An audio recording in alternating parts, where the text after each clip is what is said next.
it's almost one of the most important things that you can do, and this is your gut bacteria.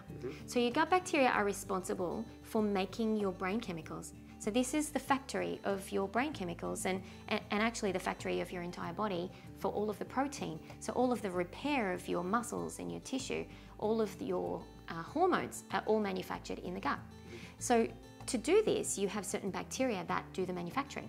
And then you've got certain bacteria that you can be carrying that you don't require but can cause depression for themselves, you know, in their own right.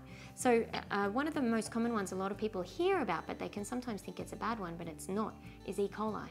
So E. coli is responsible for producing folate, and folate is necessary for every brain chemical.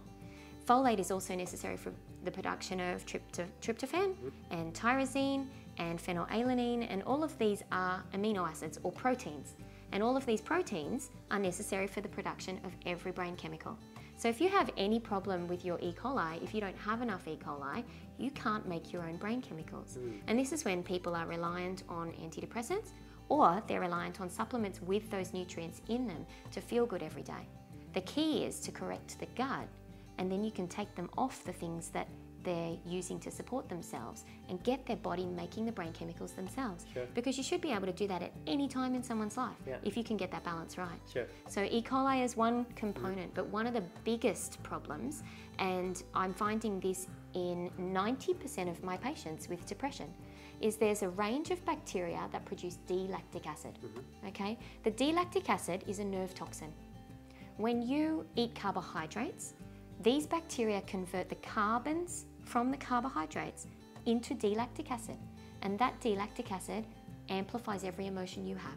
So if you have a little bit of anxiety, maybe from a food allergen, or maybe because you've got stress in your life, or you know, you're just nervous about something, but if you're carrying these bacteria as well, all of a sudden that anxiety feels 1,000 times stronger.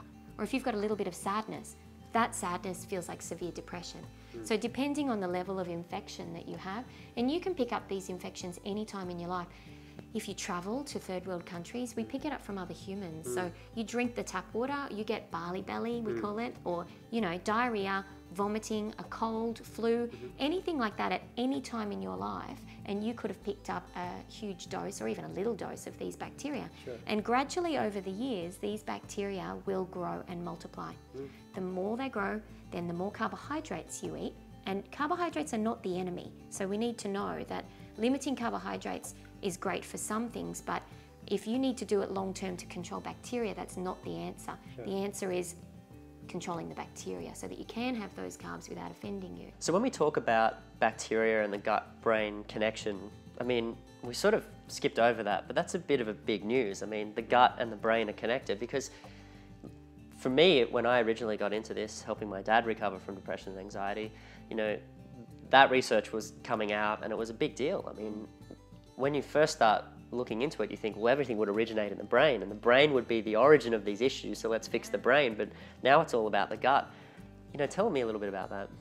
When I test people, the amount of times that I do this testing and we're able to see that the brain is actually not being affected at all, yet they're getting all of these symptoms. Well, it's being affected, but it's a symptom of another problem. Sure. So we see that the brain has no imbalances showing, yet they've got all of these symptoms. And oftentimes depression, or the depressive symptoms and the anxiety symptoms, are coming from an overload of lactic acid instead of from a drop in serotonin or dopamine. You know, it might not even be biochemical in brain neurotransmitters. It might be completely caused by too much acid in the brain or not enough oxygen to the brain. All of those things will have an impact on how you feel. Sure. Without actually altering the brain chemicals.